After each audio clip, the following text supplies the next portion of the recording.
Paper ads ఇస్తున్నారు. రేవంత్ రెడ్డి గారు ముఖ్యమంత్రి అయినప్పటి నుంచి తెలంగాణలో పేపర్ యాడ్స్ ఇస్తున్నారు. ఇవి డే 1 పేపర్ యాడ్లో, దయచేసి దీన్ని మీరు జూమ్ చేస్తే మీకు మంచిగా కనబడుతుంది. డే 1 పేపర్ యాడ్లో ఆ పాత కాంగ్రెస్ వాళ్ళు ఉన్నారు.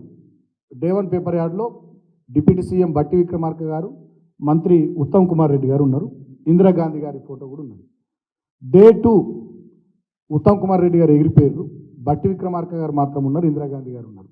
ఇక డే 3కి వచ్చేసరికి బట్టి విక్రమార్క గారు ఎగిరిపోయారు, ఓన్లీ ఇందిరాగాంధీ ఉంది. డే 4కి వచ్చేసరికి ఇందిరాగాంధీ కూడా ఎగిరిపోయింది. ఇప్పుడు ఇక పార్లమెంట్ ఎన్నికల తర్వాత ఇప్పుడు ఇట్లా ఏదైతే రేవంత్ రెడ్డి గారు కేవలం ఆయన ఒక్క ఆయననే ఉన్నటువంటి సోలో ఫోటో ఉందో, రేపు పార్లమెంట్ ఎన్నికలు అయిపోయిన తర్వాత ఇక్కడ మోడీ అమిత్ షాల ఫోటోలు వస్తాయి, చంద్రబాబు నాయుడు ఫోటో వస్తాయి, వాళ్ళ గురువు చంద్రబాబు నాయుడుది, మోడీ అమిత్ షాల ఫోటోలు వస్తాయి.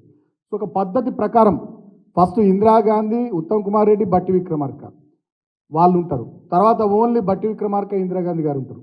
తర్వాత బట్టి విక్రమార్క గారు ఉండరు, ఇక ఇందిరాగాంధీ ఉంటారు.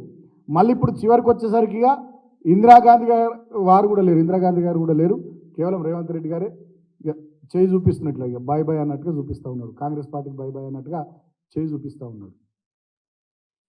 నెక్స్ట్ ఇక్కడ ఇక నరేంద్ర మోడీ, అమిత్ షాల ఫోటోలు రాబోతూ ఉన్నాయి పార్లమెంట్ ఎన్నికల తర్వాత. కాబట్టి నేను తెలంగాణ ప్రజలందరినీ కూడా వీళ్ళ దోస్తానను, వీళ్ళ బంధాన్ని, వీళ్ళ అనుబంధాన్ని, వీళ్ళు తెర వెనుక తెరచాటుగా చేస్తున్నటువంటి ఈ ఎత్తుగడలన్నింటినీ కూడా గమనించమని కోరుతా ఉన్నాం.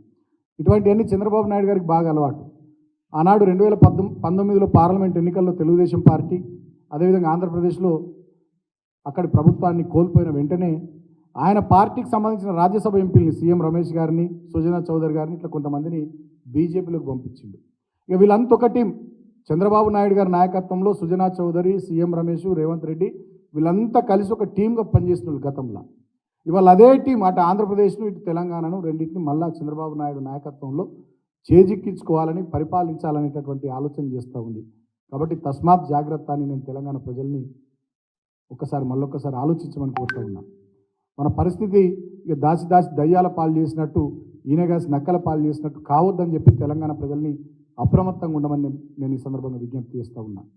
ఇప్పటికైనా ఈ ఏక్నాథ్ షిండే యొక్క నిజస్వరూపం, ఈ హిమంత్ బిశ్వశర్మ కాబోయే ఏక్నాథ్ షిండే, హిమంత్ బిశ్వశర్మ నిజస్వరూపం తెలుసుకోవాలని చెప్పి కూడా నేను కోరుతా ఉన్నా. ఇవాళ ఆనాడు కాంగ్రెస్ పార్టీలో పుట్టి పెరిగినటువంటి వాళ్ళు, ఇవాళ కాంగ్రెస్ పార్టీలో కొనసాగుతున్నటువంటి వాళ్ళు, ఇవాళ మధ్యలో వచ్చి చేరినటువంటి రేవంత్ రెడ్డికి నాయకత్వాన్ని అప్పచెప్తే మొత్తంగా హోల్సేల్గా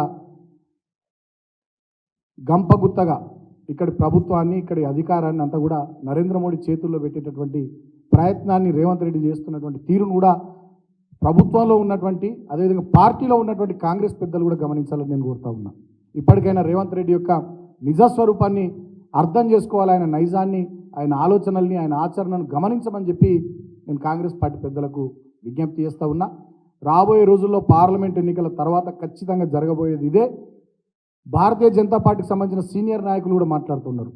ఎంపీ లక్ష్మణ్ గారు మాట్లాడుతూ ఉన్నారు, మాజీ మంత్రి డీకే అరుణ గారు మాట్లాడుతూ ఉన్నారు, ఇంకా కొంతమంది ఎంపీలు మాట్లాడుతూ ఉన్నారు. పార్లమెంట్ ఎన్నికలు అయిపోగానే తెలంగాణలో మీరు చూస్తారు ఏక్నాథ్ షిండేలు పుట్టుకొస్తారని చెప్పి బాహాటంగా భారతీయ జనతా పార్టీ వాళ్ళు కూడా చెప్తున్నారు. అంటే ఇక అటు ఇటు అంతా మాట్లాడుకున్నాడు అయిపోయింది. పార్లమెంట్ ఎన్నికలు జరగడమే ఒక ఘట్టంగా మిగిలి ఉంది. ఆ ఘట్టం పూర్తయిన తర్వాత ఖచ్చితంగా రేవంత్ రెడ్డి బీజేపీలో చేరుతాడు అనేది స్పష్టంగా అర్థమవుతా ఉంది. కాబట్టి తెలంగాణ ప్రజలారా జాగ్రత్తగా, అప్రమత్తంగా ఉండి ఈ తెలంగాణను మళ్ళొక్కసారి ఇతరుల పాలు కాకుండా కాపాడుకునే ప్రయత్నాన్ని చేద్దామని చెప్పి, వచ్చే పార్లమెంట్ ఎన్నికల్లో ఇలాంటి వ్యక్తికి, ఆయన నాయకత్వంలోని ఆ పార్టీకి ఓట్లేస్తే ఇక ఖచ్చితంగా ఆ ఓట్లు ఎవరికో వేసినట్టు కాదు, నరేంద్ర మోడీకి వేసినట్టే, భారతీయ జనతా పార్టీకి వేసినట్టే. కాబట్టి ఈ విషయాన్ని కూడా అందరూ గుర్తుపెట్టుకోవాలని చెప్పి సందర్భంగా నేను పేరున విజ్ఞప్తి చేస్తూ